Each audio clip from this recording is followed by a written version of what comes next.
Hey guys, so before we get started, I wanted to take a few minutes to kind of give maybe a little backstory as to why I wanted to start this video or this channel, to begin with.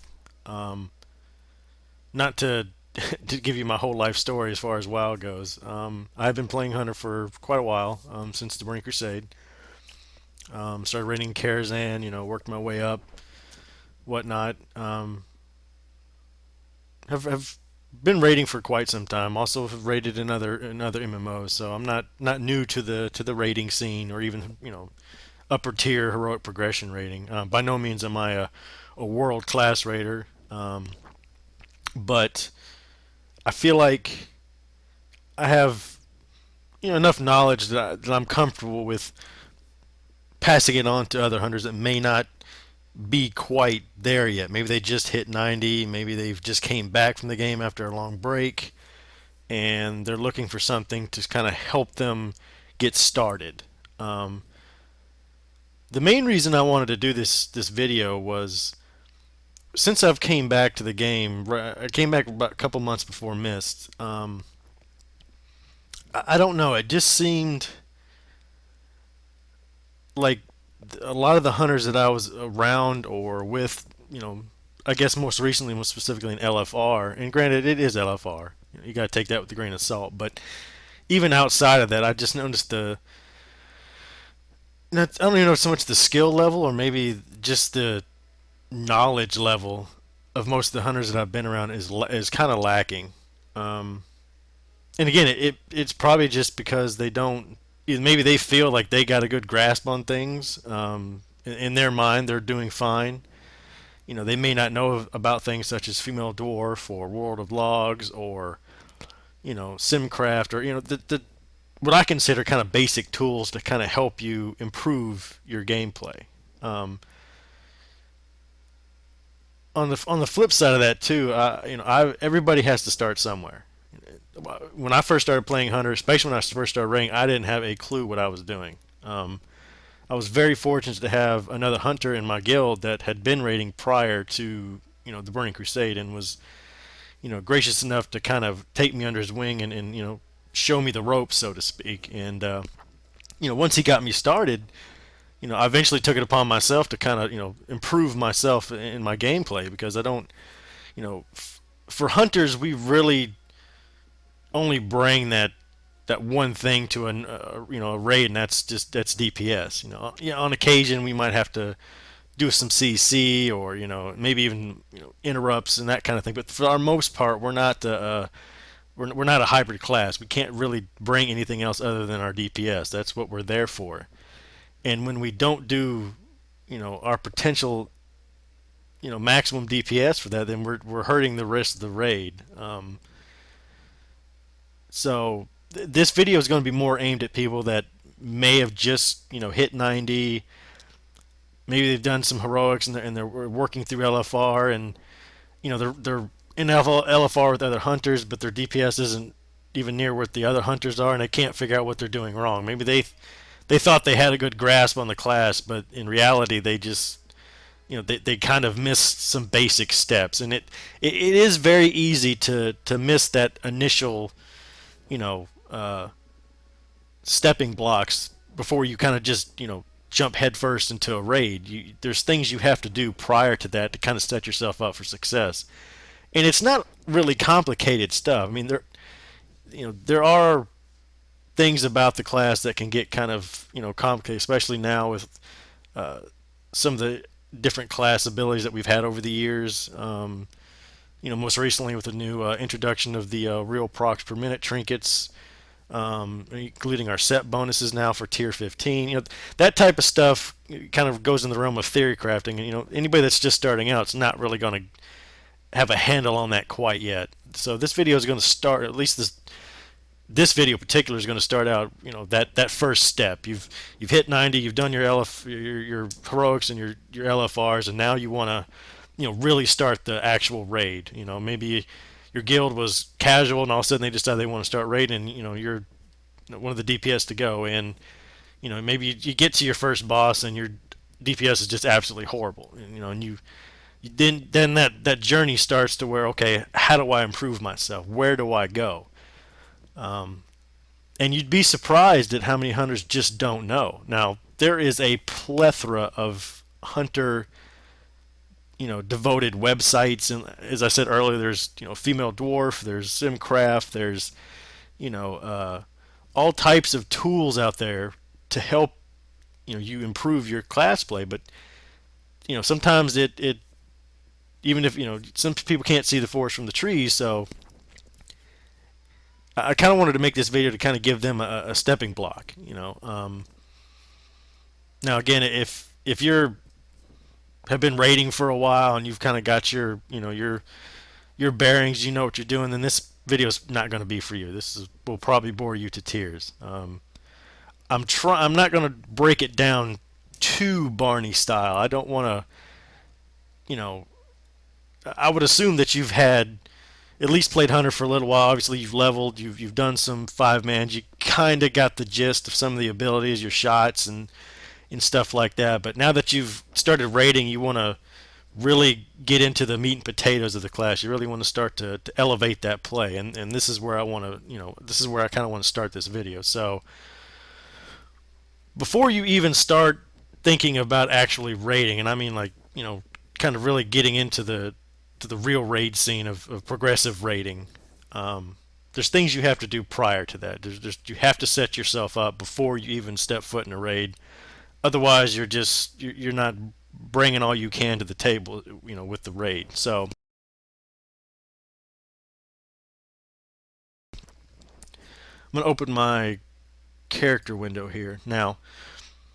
I'm assuming everybody knows what this is. I shouldn't have to explain this too much, but off to the right here is all your stats. Now, some of this is not really relevant, as far as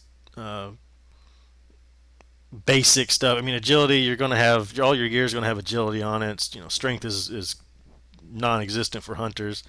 Intellect, experience, that type of stuff don't need. What we want to look at really is in this range tab right here. Excuse me.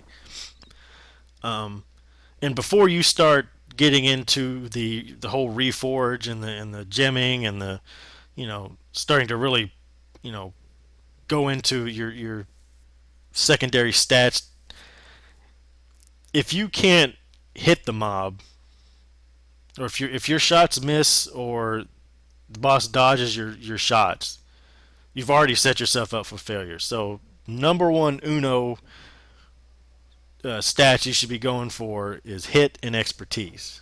Now, the basic cap for hunters is 7.5% for both, or 2,550 hit or expertise to reach the cap. That means if you have 7.5% hit and 7.5% expertise, you will never miss, and the boss will never dodge your shots. So right there, you've already improved your DPS if you hadn't been at those two caps. Also keep in mind that when you're not hit or expertise cap, either is your pet. So it's very important that you are at the very least hit and expertise capped. There is some school of thought that being over the cap, even 1 point over the cap, is a loss of DPS, and that is kind of true. However, I'd rather be a little over the cap than a little under. Not only do you have a chance of missing or being dodged, but your pet also has a chance of being missed and dodged, or missing and being dodged. So, it's imperative that, to me, it's very, very important that you get to the cap. Now, you obviously, the odds of you getting right exactly at 7.5% is not going to happen. You're probably either going to be within reason. You don't want to be 200 or 300 over the cap if you can help it. But right now that's going to happen because of the way the gear is in tier 15 for even the Valor gear or the tier gear or whatnot. But I'll get into that later. However, there is a few ways to, I guess you could say, kind of cheat. For instance, I'm a Draenei. Draenei have a racial passive of 1% to hit. So I don't actually need to get to 2,550 to get to the cap. I only need to get 2,210, which puts me at 6.5%. But because of my racial passive, it automatically puts me at the cap. So I have a little bit of more breathing room and won't have to quite, use that extra 340 hit. Um, Conversely, the same thing with dwarves, except they have 1% racial passive to expertise, and trolls also have that as well. So they only need to get to that 2,210 to reach the cap for expertise. So if you decide you maybe want to trade a class or trade a class change, or not class change, a race change, to give yourself some room, that's fine. Something to keep in mind. I won't go into all the racial uh, the benefits of being a certain race for hunter. I'll probably do that in another video. I really wanted to keep this kind of like step one of where you do when you kind of just wanting to start raiding. So, but I want to just emphasize the importance of hit and expertise. You definitely want to be at the very minimum at the cap. If you're a little over, especially just starting out, it'll be fine. Like I said, it's a lot better to be over than under. Just keep that in mind. So how do we get to the hit and expertise cap? Let's say you've got some gear, and just by itself, you don't have enough hit or expertise. You have two avenues to go down to get to those two caps. One is Reforge, and the other is gemming. Now, as a general rule, you don't want to gem for hit. Um, it just ends up being a better DPS gain to do it in Reforge. Also, it's generally cheaper that way. So if you're on a tight budget, you don't want to gem for hit and then pick up a piece of gear and then have to turn around and regem. It's a lot cheaper to Reforge, out of that hit or into that hit or out of that expertise or into that expertise than it is to gem in and out of those two. So generally speaking, you don't ever want to gem hit or expertise unless even through Reforge, and you've reforged every piece of gear into hit or expertise and you still can't reach the cap, then yes, you may have to go gem into hit. But that's probably not going to happen if you're doing LFR, at least a couple LFRs, and picked up a few pieces of gear, and or maybe even you've kind of started your first couple bosses in a normal raid and you've picked up some gear. You should be able to get within the hit or expertise cap just by reforging. Now, as another general rule, you don't ever want to reforge out of crit. The number one stat that hunters will always value would be agility. Every piece of our male gear, or any piece of gear that you're going to be wearing, will have agility on it. So that kind of goes without saying. The secondary stats will always be under your top two stats, which will be agility and stamina on your gear. You'll be agility, stamina, and then you'll have two random or two secondary stats. As far as secondary stats go, you have crit, you have haste, you have mastery, you have expertise, and you have hit. So usually, for as far as BM and even survival and even MM, also, I guess I should probably preface this by saying I haven't played marksmanship in a very, very long time. Now, with the new patch in 5.2, they've actually got quite a decent buff. And I'm seeing some pretty decent numbers as far as parses, world of logs, etc. However, I will say that it takes just a little bit more skill to really get the most out of marksmanship compared to, in my mind, survival and even BM. It's not impossible, it's not rocket science, but if you're comparing the three specs, side by side by side, I just feel like you're better off starting off with survival or BM, and then once you've kind of gotten the use of the class and you understand the basic mechanics, and then eventually you may want to switch to marksmanship to give it a try. That's fine. However, I do not recommend that as a starting fresh raider to go into marksmanship. It's a lot more unforgiving if you miss up a rotation or you miss a shot or you don't quite really maximize your global cooldowns and stuff. Even if you miss, I mean, if you miss any on any spec, you're obviously going to lose DPS. But marksmanship can be pretty brutal when it comes to your rotation, and you have to keep it very, very tight. So just keep that in mind. not saying don't play marksmanship. I'm just saying if you're just starting out, I would recommend to kind of steer away from that. So we'll concentrate mostly on survival and beast mastery specs right now. So for the most part, survival and beast mastery will always value crit as usually the number one top secondary stat. So with that being said, you don't really ever want to reforge out of crit if you can absolutely help it. The only time you ever wanted to do that is if you can't get to the hit or expertise cap any other way. That you reforged out of every other secondary haste, mastery, hit, and expertise, whichever one you may need, and you still can't reach it. And in that case, yes, you would have to reforge out of crit to reach the cap. But generally, you don't want to reforge out of crit. Now, the next two stats, haste and mastery, um, is a little bit more blurred as far as like what is the preferred stat. With 5.2 and the introduction of some of the new gear, and more specifically the new trinkets and our 2 and 4 piece tier, it's no longer based off the old internal cooldown, especially the trinkets, where the trinkets would proc pretty reliably every depending on what the internal cooldown is. And if you don't know what that is, I'll probably make a video that gets more in depth with certain stuff like that. But just know that there may be a slight shift in the priority of haste over mastery, whereas before, at least for survival and beast mastery, it was mastery over haste. That was the general rule. Um, but even so, they're pretty equal in most regards. Odds are, if you're just starting out and you haven't gotten, you know, the new tier 15 trinkets, and you don't have 2 or 4 piece tier 15, you're probably not going to worry too much about it. You're still going to generally pick mastery over haste until you get to that certain point. But again, if you need to reforge out of either one to get to hit expertise, that's what you'll have to do. If just starting out, odds are you're probably going to reforge mainly out of haste. A lot of our gear in tier 15 has haste on it, so you're probably going to end up reforging out of that.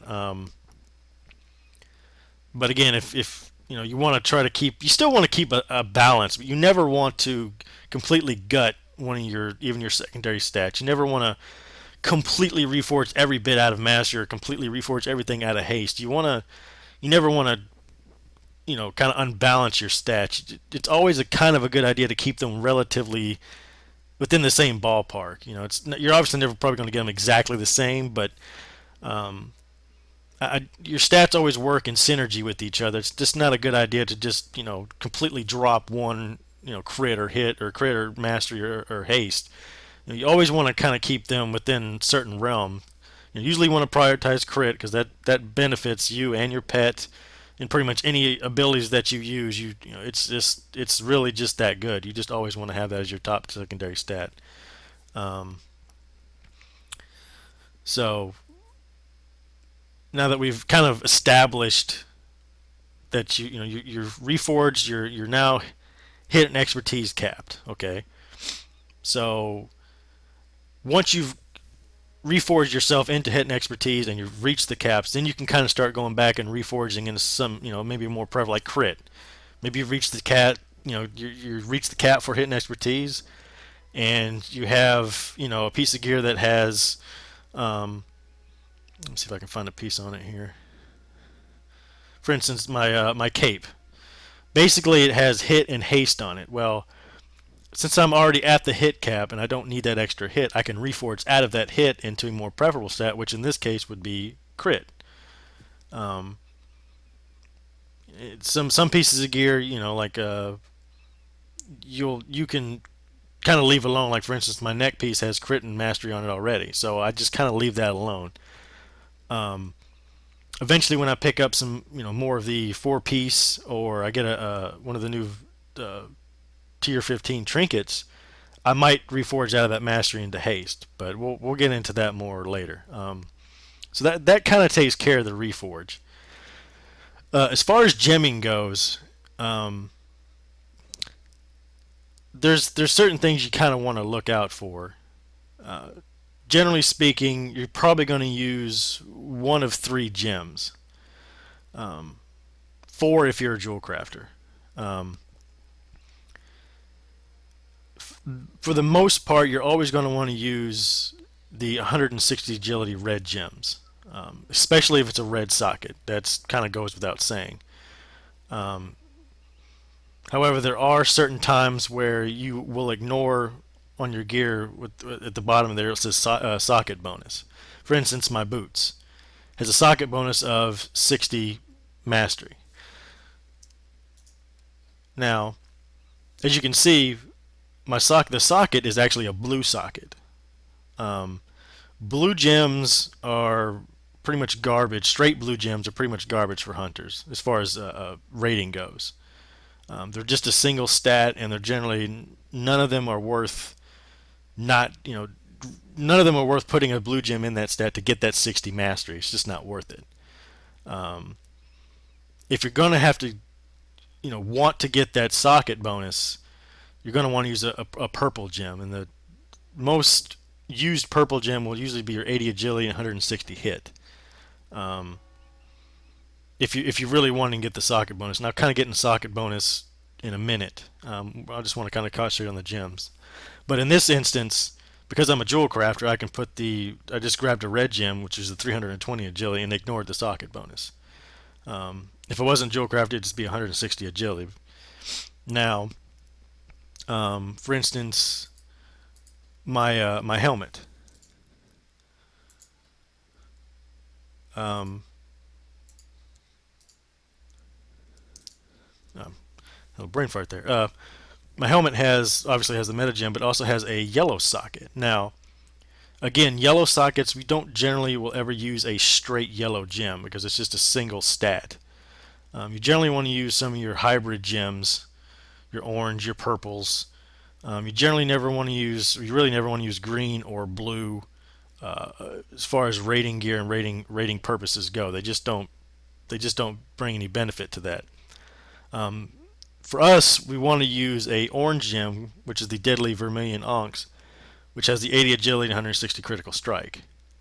Um, Now on this piece of gear, you can see the socket bonus is 180 critical strike. Now, had I put, let's say, a red gem with 160 agility, um, with the release of Mist, they increase the secondary stats on these orange gems and the purple gems. The secondary stats are a lot higher than the primary stat. So in this particular instance, the 80 agility and 160 critical strike with the socket bonus of 180 critical strike is actually a higher DPS than the 160 agility. Um, so that's some things you just need to keep in mind when you're gemming, as far as like your socket bonuses go. Some gear, the socket bonuses just aren't worth it. Here's another one that kind of is kind of odd. Now see, this is a blue socket, but it does have a 60 agility socket bonus. But it ends up not really being worth it to put a purple gem. In this case, it would be the 80 agility, 160 hit gem in there. Um,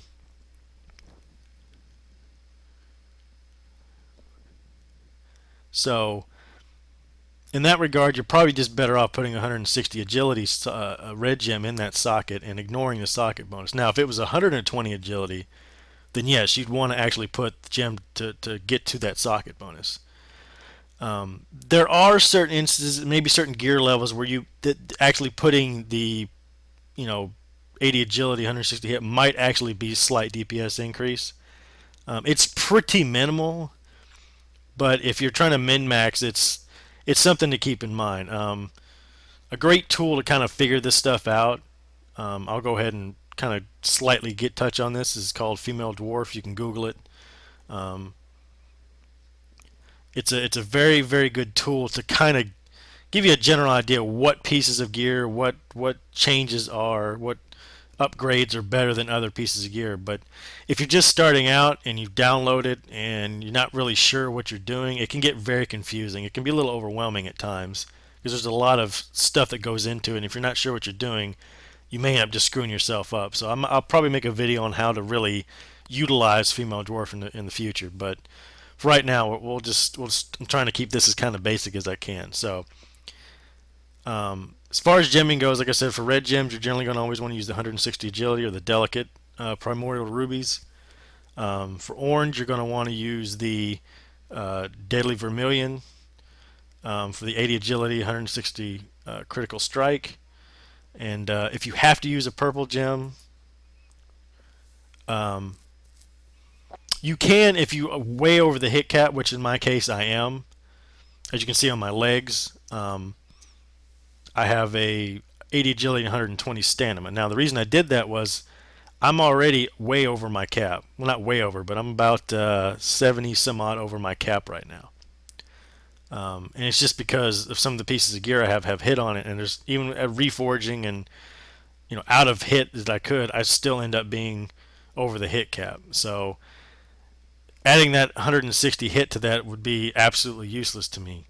At least with the stamina, it gives me a little bit more HP, and in some boss fights, that can be the difference. That little bit of extra health can save you sometimes. 'Cause I've had more than my share of close shaves. So the 80 agility, 120 stamina for purple. If you need the hit, 80 agility, 160 hit would be the way to go. Um, and that's kind of it for the gems. It's really the only ones you're probably ever going to use. Um, so now that we've reforged, we've gemmed, we're at the hit and expertise cap. Um, at least at this point, you've kind of established that you're not going to miss your target, and you've kind of gotten your gear set up and your stats to at least help you improve on your DPS. Stat wise, you're set. At least in that aspect, you're kind of ready to go. We'll go ahead and look at talents too. Now, if you just came back to Mist, if you were played in Kata and stopped playing and then just now returned, you're going to notice that this is completely different than what you're used to.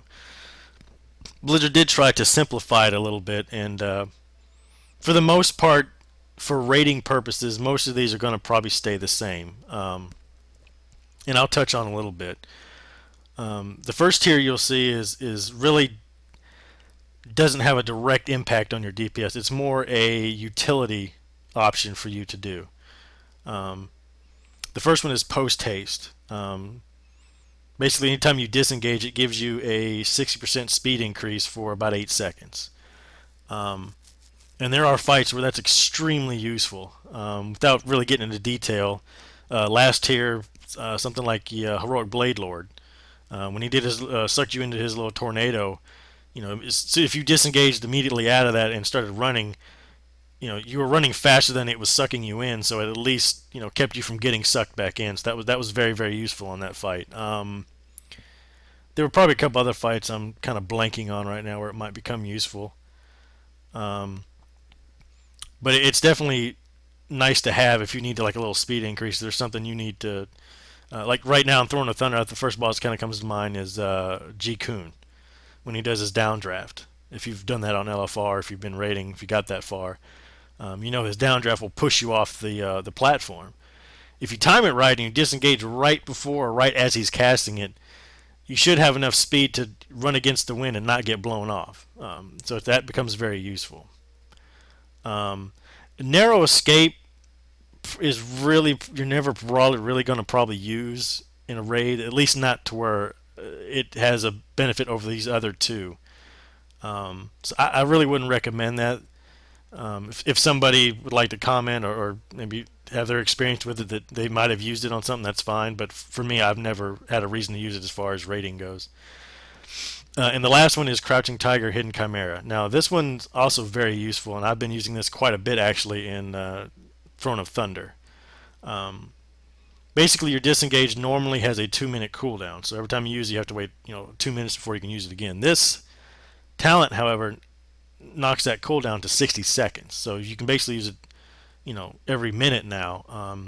And that's become very useful. Even over in Tier 14 when I was rating it, became pretty useful.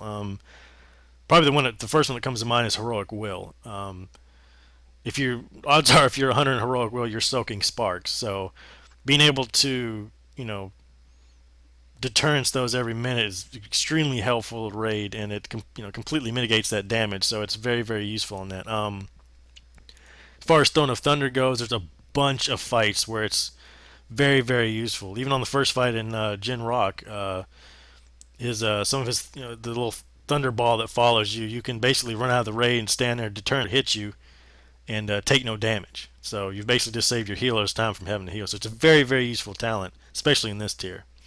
But as far as like a straight DPS increase, it's these aren't really these first two just aren't.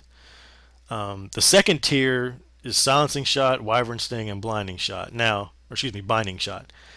Uh, Silencing shot got, I wouldn't say as much as a nerf, but it definitely it can kind of hurt you sometimes or even in a raid setting. They mainly did it for PvP, but it did have a kind of a trickle down effect to in raids, because there are certain fights, especially in Throne of Thunder, where interrupting is crucial.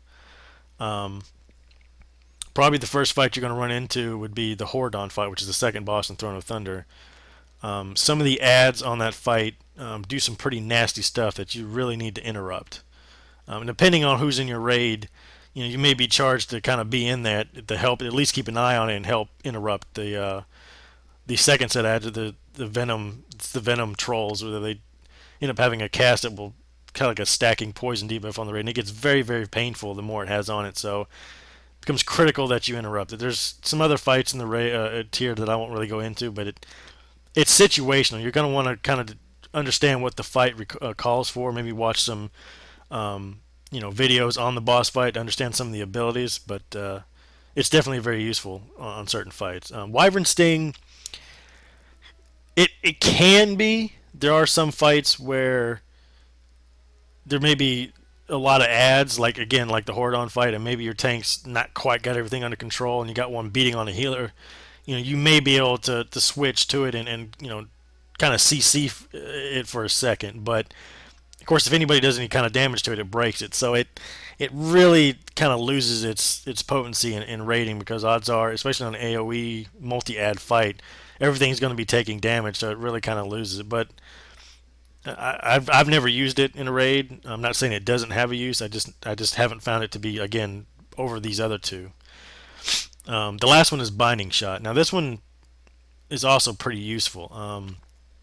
Last tier, I guess the first fight I actually really used it was Heroic Fang. If you've ever done that fight, you'll know that there's an added ad phase in that fight where if the ads get back to the boss, he ends up healing them. So it's critical that you slow them and or keep them from reaching that. And Binding Shot's extremely useful for that.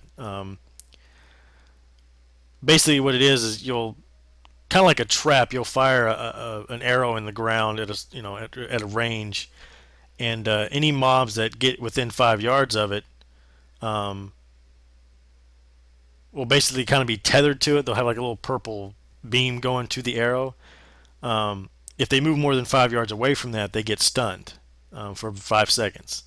So it can become useful, especially like I said in the Fang fight, where you just need there's a few seconds to DPS them down before they reach the boss.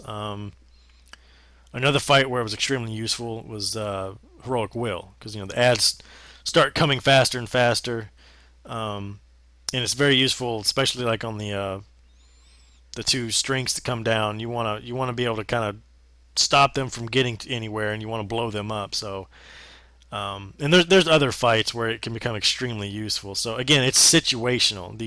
These first two tiers are going to just depend on what fight you're doing. Now the third tier is where things kind of start to pick up as far as actual direct DPS increase, or at least in my mind. The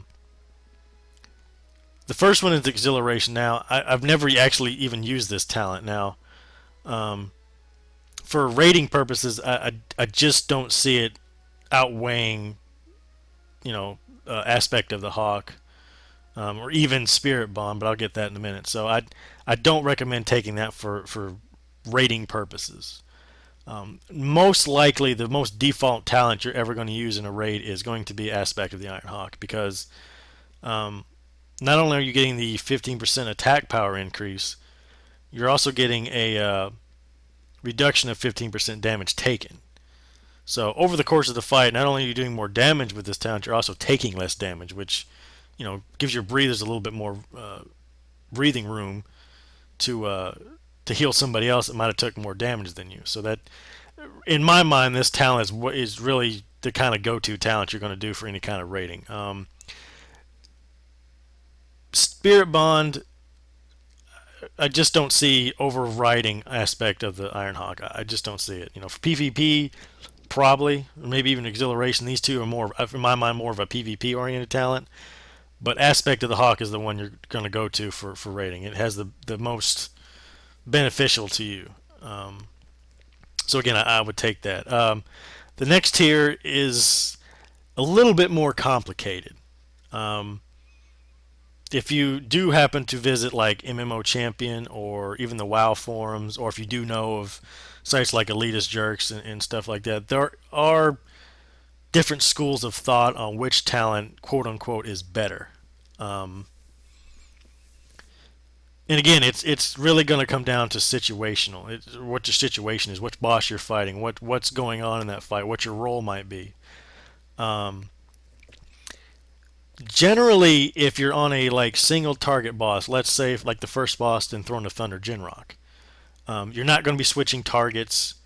Um, your uptime on the boss, you're never not going to be targeting the boss, etc. There's no shields phase, or he's not going to transition. It's really just a straight up, you know kick in the teeth kind of fight. So basically, what this does is it'll summon kind of like an extra pet to you for about 15 seconds. Um, every time that the beast hits the target, it'll give you 5 focus. So not only are you getting focus back for 15 seconds, you're also getting a little extra damage because of the summoned dire beast. So on a fight where the dire beast has full uptime on the target, there's no switching, there's no um, you know loss of time. Like for instance, like in was it Terrace of Endless Spring, Lei Shi. When he does the hide ability, sometimes you might have just summoned your dire beast, and he goes into hide, or he goes, summons his puts his shield up and summons his ads, and you just summon it. Well, you just lost the DPS from that pet, or the summon of the dire beast. Now it's become useless. Now you're not getting any focus, and he's not doing any damage. So you've kind of lost the use from. There's other fights like that too. Um, but for the most part, you generally want to use that on a single target type of fight where you're going to have full uptime. Fervor is probably the talent other than Dire Beast that I will use. Um, and again, there's always going to be some argument as to whether it's more beneficial than even Dire Beast, like on a single target. For me, though, it does have its uses. There are a lot of fights, especially even in Throne of Thunder, where it does become more useful than Dire Beast. I guess the first fight I could probably think of, probably Jin Ji Kun, because I'm on nest duty. And again, I don't want to get too much into the mechanics of the fight, but if you're on nest duty and you're basically hopping around and you're not really on the boss until the very end of the fight, maybe having Dire Beast is not going to do you any good, because you're landing on the nest and you're killing these 3 or 4 targets that are going to die very, very quickly. So summoning your Dire Beast on that, in that aspect, is not going to do you any good. You're not going to get really any focus back, and 2, the DPS that you gain from the Dire Beast is not going to add up to anything, because the pets will die and then you'll move on, and you kind of lost the benefit of that talent. So this is where Fervor kind of shines. Is you instantly restores you 50 focus, and then it'll give you 50 additional focus over 10 seconds. So for instance, when you go to the nest and there's 4 targets and you start multi-shotting, um, you fire a couple of shots and then you can immediately hit Fervor, gain instant 50 focus, fire another multi-shot, and then you'll start regenerating that focus up again. So it's really good for that type of stuff. You need to really burn ads down really quick, or you really need a quick burst of focus. There are other fights where, again, it has its benefits too, just over Dire Beast, where you're not going to have either a lot of uptime on the boss, or um, it just won't do you any good. So these are generally the two I use, and it's just, again, it's situational depending on the boss. The last one is Thrill the Hunt. Now, some people swear by this talent. Some people love this talent. Um, I don't really care for it, and there's a couple reasons why. Um, it's as you can see from the tooltip, it has a 30% chance when you fire a ranged attack um, to basically reduce the cost of your either next 3 arcane shots or your next multi shots. Uh, Basically, what it'll do is it'll give you 3 free arcane shots. It won't cost you any focus to use, and it cuts the cost of multi shot down in half. So I have used it once or twice, mainly back in tier 14 on Windlord and Heroic Windlord, mainly because you're just spamming multi shot, the whole entire fight. That's really all you're doing. So it can come in handy for that, but I don't like the fact that it's a percent chance to come up there. Now, it does proc pretty often, so it's not useless. I just don't like the way it works. Also, because it does remove the focus cost from arcane shot, sometimes you might need to bleed off some focus. Maybe all your explosive black arrow, glaive toss or whatever other ability you have is on cooldown, and you're really getting ready to hit the focus cap. Now you're still doing damage with an arcane shot, but when that ability's over, you're still sitting at kind of full focus. I don't know. I don't particularly care for the talent, but it'll kind of be up to you whether you decide to use this one. Normally, it's going to come down to using Thrill of the Hunt or Fervor if it's like an ad-based fight or you're not on the boss all the time. And then it's going to come down to really just using Dire Beast if it's a single target fight like Jin Rock and Throne of Thunder, or, another fight where you're just focused on the target. So you're going to kind of have to play with that on your own and decide. Now, the next tier is also not quite as hotly debated. When the Mist first came out, there was, obviously with any new expansion, there's always going to be that kind of trial and error period for different abilities. Originally, Link's Rush was thought to be the better talent, but after a while, they changed the way that the bleed effect worked on it, and that was mainly due to PvP, mainly even in an arena. The way it was applied, and they wanted to reduce the burst damage, especially on the Beast Mastery hunters in PvP, which again is just one of those things where it has a trickle down effect to PvE.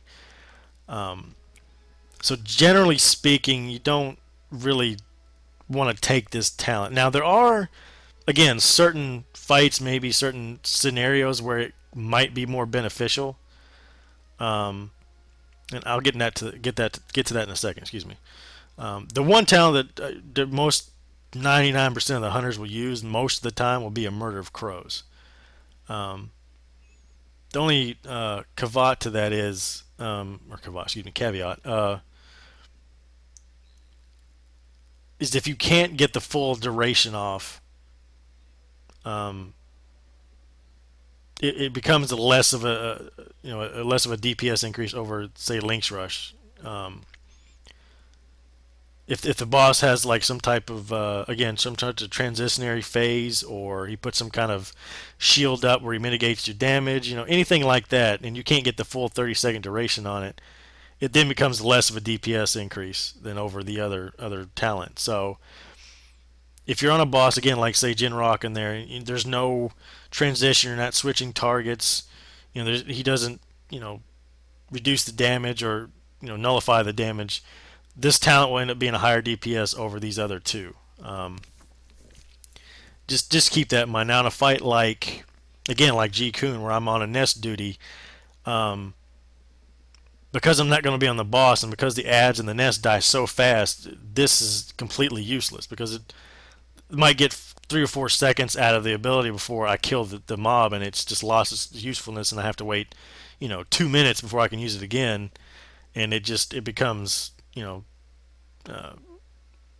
unnecessary by then. So you just again have to kind of understand the fight, learn the mechanics of the fight, either by watching videos or just experiencing yourself.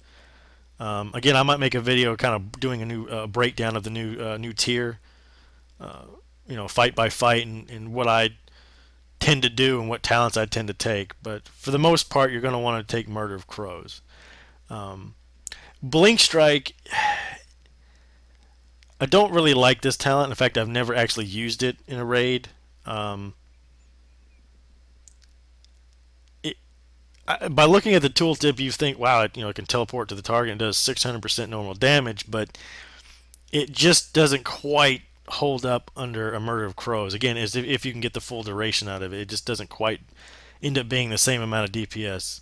It's not a horrible talent. I just wouldn't recommend it. Really, the only downside, other than if you can't get the full duration on it, is the focus cost of Murder of Crows. It is kind of steep at 60. And a lot of people don't like that, and I don't really either. I think it's a little excessive. I think they should have cut that at least to 40, maybe even 35. For every 2 minutes, 60 focus. I don't know. It seems a little excessive. You can't use it every 2 minutes. So I don't know why the focus cost is so high. And it's not. And again, it's like a 30-second dot, so it's not like instant damage either. Um, so again, that's probably one of the downsides to it. Now, again, back to Link's Rush. With the change to it, it just doesn't quite do the same amount of damage that Murder of Crows will if you can get the full duration. Now, again, like on a fight like G Kun where I'm on Nestu, this talent actually becomes slightly better than a Murder of Crows because of the ads. It'll basically stack a bleed on the ads. Now, they don't usually live that long, but there are other fights like even Horadon. Although I still would recommend taking Murder Crows for Horadon. But there are other fights where it may become slightly more beneficial to take this because you just can't get the benefit out of Murder Crows. But again, you're going to kind of have to get the feel for the fight yourself and kind of decide when to use which talent. Now the last tier, again, pretty controversial. Lately I've seen a lot of hunters wanting to take Barrage over Glaive Toss. Just about every fight that I've done, except for maybe a couple, I've been using Glaive Toss. It's a pretty good talent. With the 15 second 15-second cooldown. It's for the amount of the cooldown and the focus and the damage it does. It's a pretty good return. The damage to focus ratio is pretty good, and again because of the cooldown is pretty. It's definitely one I like to take, and even on ad fights, it's actually still pretty good just because it can hit multiple targets, especially if you can kind of line them up. If there's a pack of mobs and you can kind of get to the back one and get the Glaive Toss to kind of travel through the whole pack, it does a really, really good amount of damage. So I highly recommend taking this talent before anything else. It's kind of the default go-to of this tier, so you really can't go wrong with taking it. Power Shot, again, I've not used in raiding. For the most part of the expansion so far I missed, it was kind of bugged. If the target moved while you were casting it, it would miss. It was kind of bugged that way. Glaive Toss kind of worked sometimes like that too, although I never really had that problem at least in PvE and raiding. But Power Shot kind of had that same effect. Also, because it is a cast, in fact, if I'm not mistaken, it's the only shot that we cannot use on the move. Every other ability we have, we can use on the move now. Even Barrage, which also has a cast time. The other downside to Power Shot is it has a knockback effect, and can't think of a faster way to piss off your tanks than knocking a mob back. That's just bad juju. You never want to do that. So I don't recommend taking this for PvE. It just doesn't outweigh the other two. It definitely doesn't outweigh Glaive Toss in my mind. Now, the last one, Barrage. Again, like I said, lately I've seen some hunters taking this talent, and I've used it on certain fights before. Even though it is a channeled ability, you can actually use it on the move, so it really doesn't, suffer from that. The focus cost is only 30, so again, that's not too bad. A little bit more than Glaive Toss, but not terrible. It does have a 30-second cooldown, so it does have a slightly more cooldown effect than Glaive Toss. But if you can line the ads up and get them generally in front of you, it can do a lot of damage. There's also another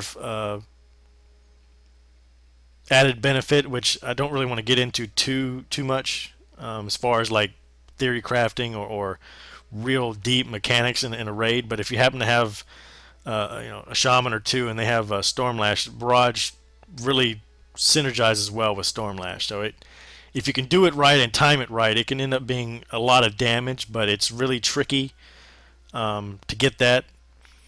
But a lot of the upper world class raiders I've started to see kind of take this talent more than Glaive Tossed, and it's kind of up to you at that point. You can experiment a little bit.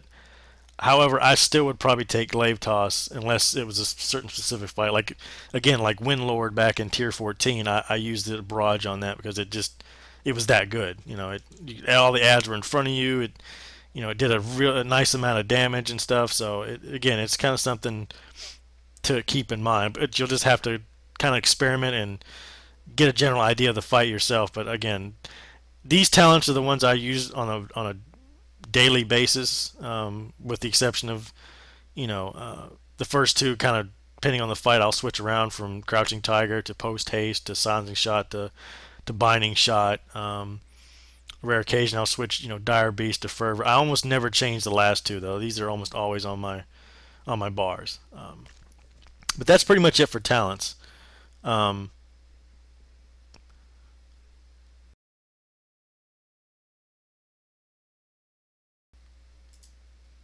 the next one is Glyphs. Now, if you again had been playing in Kata, um, and you just came back, you're going to notice that the talents have, the glyphs have changed quite a bit. I guess Blizzard felt that people were kind of getting pigeonholed into taking just certain glyphs and just kind of not bothering with the rest. But that's kind of true of anything. Anything that's a DPS increase over something else, or something to be, something shown to be better than something else, you're always going to pick that over anything else. So while they've kind of taken the punch out of the glyphs, so to speak, there still are some very useful ones. These are the ones I pretty much use all the time, and more or less they don't have any general impact on your DPS. It's more a quality of life thing, I guess. It's more or less just kind of what you want.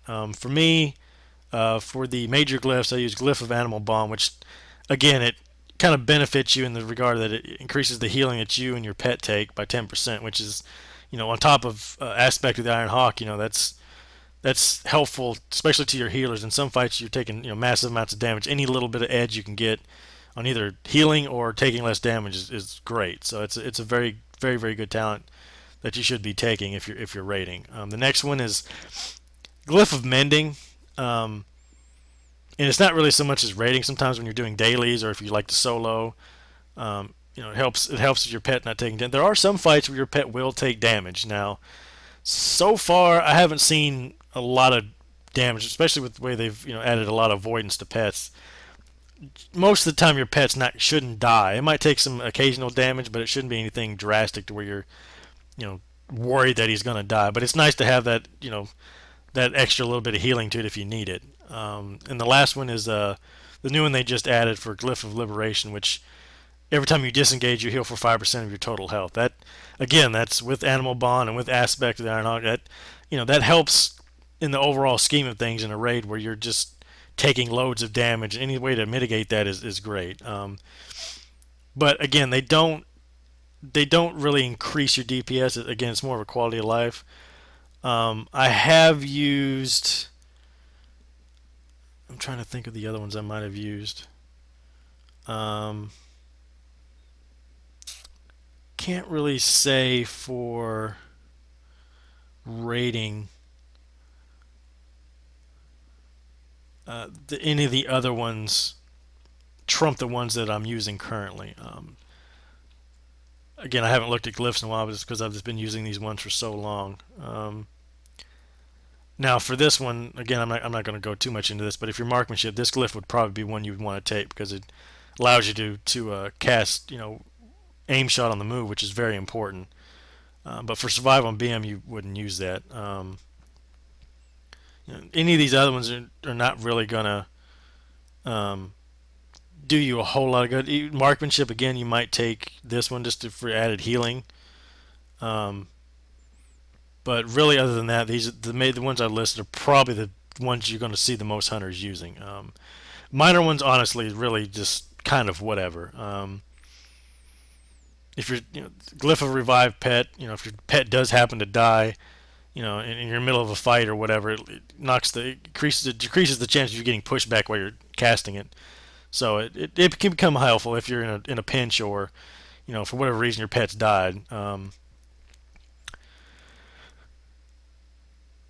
The glyph of marking, again, I just do it because it's just something I did. I got bored, I guess, and wanted to see something other than the hunter's arrow. But it's not a required one. It's again none of these are actually quote unquote required, but it's kind of up to you which ones you want to use. And then the last one is just I just chose this because I don't want my pet being all up in the melee or the tank's face, so it helps kind of minimize the pet. And it helps the all the stuff going on, especially melee. If you've ever played a melee, you know that there's just all the stuff in your face and the boss and the stuff on the ground. You don't need another you know uh, distraction with a big pet right there. So that's why I use that.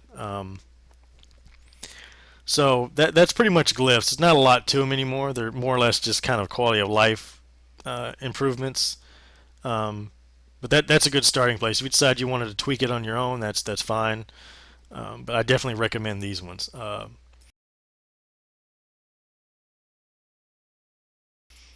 Now, lastly, is pets.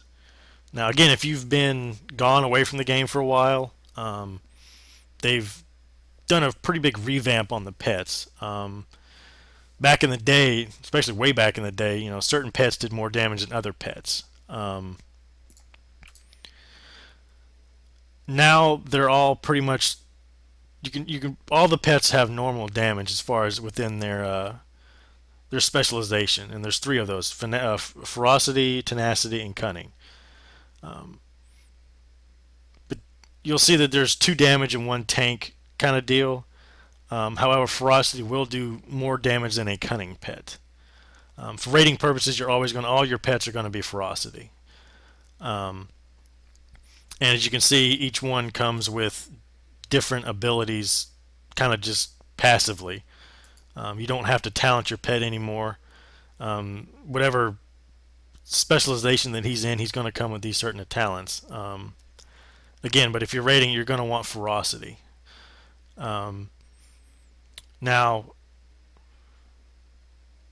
as far as which pets you should bring, that's really I could almost make a whole video of that in and of itself. But if you're in 25 man rating, it probably won't really matter because all the buffs will be covered.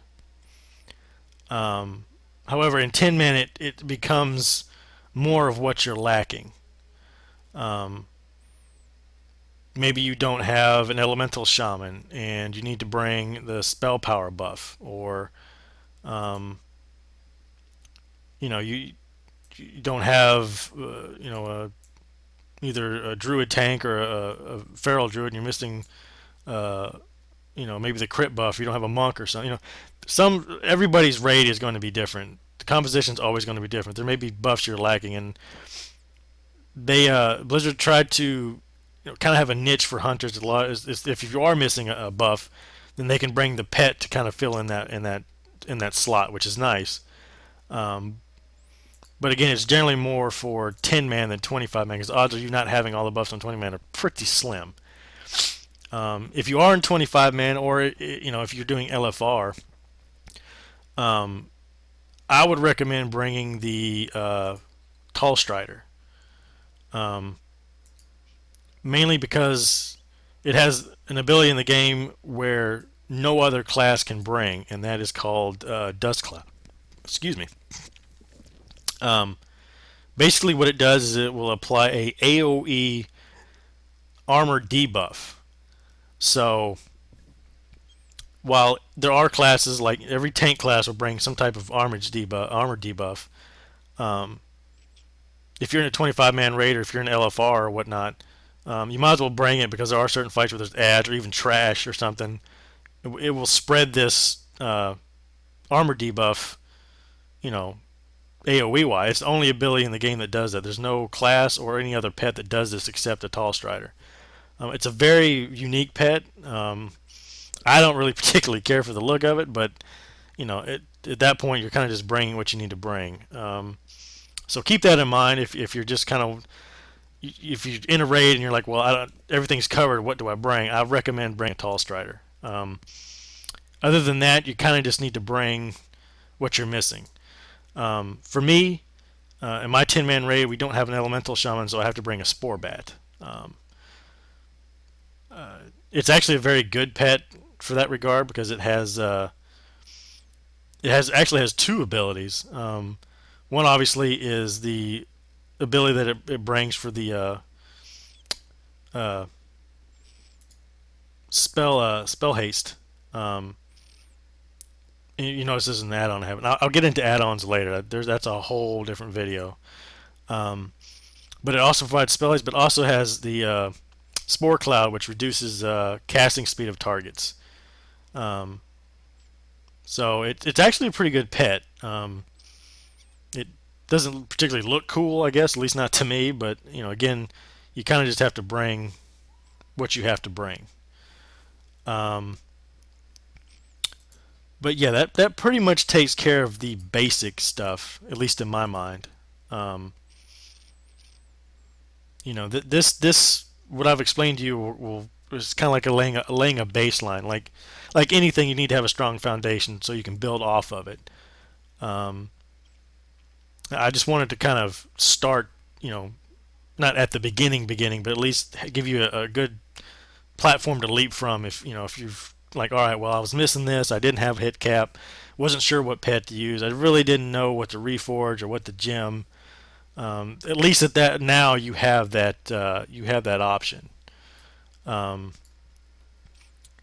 I guess while I'm still on the pets, as you can see, um, when you hit level 87, you got a new ability called Stampede. It's a ability you can use every 5 minutes, um, and basically you get to summon the 5 pets that you have in your stable at the time um, for 20 seconds.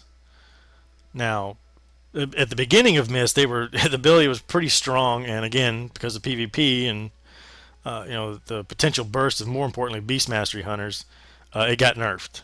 Um, but it's still a very decent talent. Very nice for soloing, especially harder mobs where they got a lot of HP, and you're not buffed in a raid type deal. You can bring these pets, and they will, when they're summoned, they'll use the abilities that they're capable of using for you while they're summoned. So um, for me, I always bring these certain pets. It's the ones I find the most use out of. But you can kind of play around and choose which abilities you may want. Um, but because I'm survival, obviously I don't have any exotic pets on me. So these are all just pets that survival can use. Um, but keep in mind also too, before I kind of get off of that, is um, with Stampede, when you summon your pets in Stampede, it's extremely important to make sure every one of those pets that you have in your stable have growl off. Because if you have a pet that, say, if I was using my wolf to do dailies and I had growl on and I dismiss him and then I summon my spore bat to raid, when I use Stampede, when my wolf comes out, he's going to cast growl, and that's going to severely piss off your tank. So definitely make sure if you're doing dailies or questing or whatever, that you kind of have a mental note to make sure that growl is disabled from all your pets. Because what's going to happen is, as you can see in the pet tab window, any ability that they have on a free cast, or if you can see the little border with the when it's on or when it's off, any ability that's on that you have selected, they will use when they're summoned. Um, so for instance, I have cower, I have growl off. They will not cast these two abilities when they're summoned, but they will cast energizing spores. They will cast rabid, um, and smack in their general ability. So if you deselect these, they will not use them when they're summoned. So you know before you start raiding, when you've got your pet that you're going to use, just go through and make sure that their abilities are on that you want on, and make sure that growl and stuff like that are off, because you don't want those on when you're summoning. I've seen that happen a lot of times, even in LFR. Um, and I have made the mistake myself. I'm not perfect. I've done it once or twice. It's happens. Especially when you're doing dailies and you sign up for LFR, and you just forget to do it. But yeah, just keep that in mind. Um, wow, this video is pretty long, so I think I'm going to leave it there for now. Um, like I said, I just want to kind of get a foothold into this, kind of give a basic breakdown, kind of the general direction I want to go to with these videos. I'm probably going to make one tomorrow, um, kind of building off what we talked about today. So, you've got your hit expertise cap, you've got your gem reforge, you've got your pet situated, you got your talents and your glyphs. Um, now we need to start working on things like prepping before you pull the boss, things like pots and flasks and stuff like that. Before you even engage the boss, there's things you need to take care of prior to. So um, I'll make another video and we'll start to dissect that. But I appreciate your guys' time. If you if you did stick around for this entire video, you're a trooper, and I hope at the end of the day, the main reason I made these videos was just to help hunters out there that are just starting out. Maybe you have a friend that just started playing and he's not quite sure what he's doing. Um, Please point them in this direction. I'll be making more videos probably on a daily basis. Um, I don't know. I generally don't want to make them too long, but I also don't want to make them too short. So either I'm going to make more videos shorter, or I'm going to make less videos and they're going to be longer. So if you want, just go ahead and leave some feedback, leave a comment. If you would like to see them kind of shortened and maybe have them more structured, maybe like 15, 20-minute clips, and then I'll just kind of really narrow it back down. I guess I kind of did a broad range today, but being my first video and kind of wanted to explain what I was doing and you know kind of establish myself as why I'm doing this. But the next video I'll try to make a little shorter. I might again kind of narrow it down to a certain field. But I thank you guys for watching, and I will see you later.